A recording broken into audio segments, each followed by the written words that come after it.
Chairman George, ito pong, bagong halalan nagkalat sa YouTube 'no, ang ilang abogado pa itong mga 'to at grabe ho ang talagang panlalait sa inyo. Grabe po ang sinasabi na sinasabing dayaan sa halalan. Lantaran ito, hinahamon pa ang COMELEC, ano po. May tugon ho ba dito ang komisyon at kayo ho mismo, Chairman? Nanalo po siya, Sir Ted. Nanalo po siya. So yun po yung sinasabi niya na dayaan, dadayain at mamaniobrehin ng eleksyon. So siya po mismo nanalo doon sa sinasabi niyang dadayain ng eleksyon. So at tayo po personal, okay lang po, sabi ko nga po, Sir Ted, batuhin na tayo ng putik, no problem po sa akin.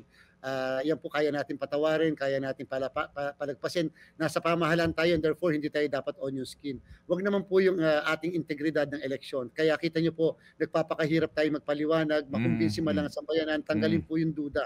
Kung kaya po meron po siyang kinakaharap na kaso pong kriminal at election offense din. Pero kita niyo po, Sir Ted, kahit po may ganun, hindi naman po kami nagdesisyon laban sa kanya.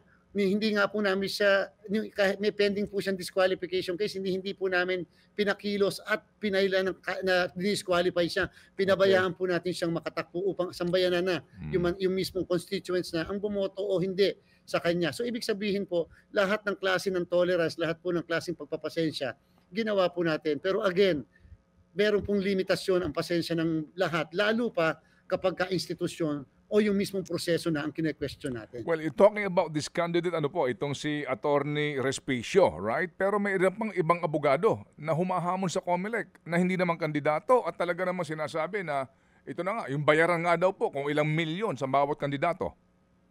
Tama po, Sir Ted, dyan, at sinasabi nila dadayain yung eleksyon. Ngayon po lumabas ang resulta ng Hmm. ating pong halalan. Oo.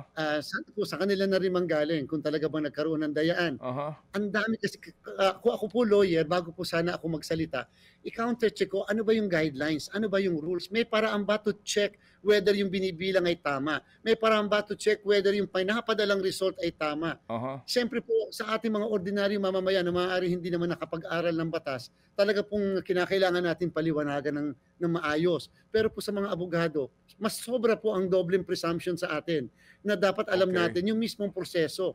Napakadaming paraan. Si Sir Ted nga po, kung nakikinig lang kayo sa programa po ni Ma'am DJ at saka ni Sir Ted, lagi po natin pinapaliwanag, ito po kasi ang mangyayari. Ito po ang gagawin Opo, dyan. opo. Maraming paraan to check. Sige. So ngayon po, na lumabas ang desisyon, sana po, sila na din ang magsabi, nagkaroon po ba ng dayaan?